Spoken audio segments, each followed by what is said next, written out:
আপনি কি জানেন ডায়াবেটিস শুধু রক্তে নয়, আপনার চোখেও আঘাত করে? রোগীরা বলে চোখের সামনে অন্ধকার নেমে আসছে, আর এটা সত্যিই ঘটে, চোখে কোনো ব্যথা ছাড়াই। ভাবুন তো, একদিন হঠাৎ দেখলেন দৃষ্টি ঝাপসা, রাতে দেখতে কষ্ট, আর আপনি ভাবছেন বয়স বাড়ার সাথে সাথে আপনার দেখার ক্ষমতাও কমে যাচ্ছে।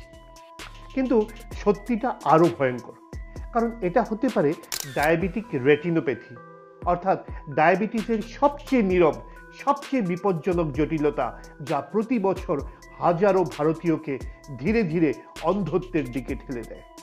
রক্তে দীর্ঘদিন হাই সুগার থাকলে চোখের রেটিনার ক্ষুদ্র রক্তনালীগুলি ধীরে ধীরে নষ্ট হয়ে যায়। ধীরে ধীরে ভেতরে রক্তক্ষরণ হয়, ফোলা ভাব হয়, এমনকি রেটিনা ছিঁড়ে যাওয়ার ঝুঁকি অথবা স্থায়ীভাবে দৃষ্টিনাশ হওয়ার চান্স। আর সবচেয়ে আশ্চর্যজনক ব্যাপার, শুরুর দিকে কোনো লক্ষণই থাকে না। তাই ডায়াবেটিস থাকলে প্রতি বছর একবার চোখ পরীক্ষা করা বাধ্যতামূলক। লক্ষণ থাকুক বা না থাকুক, পরীক্ষা করতে হবে। আমরা বলি সুগার, বিপি, কোলেস্টেরল ঠিক রাখুন, আর চোখের পরীক্ষা মিস করবেন না। এটাই আপনাকে দৃষ্টিশক্তি হারানো থেকে বাঁচাতে পারে। ডায়াবেটিস আজীবন চলতে পারে, কিন্তু দৃষ্টিশক্তি হারানো সম্পূর্ণ প্রতিরোধযোগ্য। তাই চোখকে বাঁচান, যতদিন বাঁচবেন দৃষ্টিশক্তি হারাবেন না।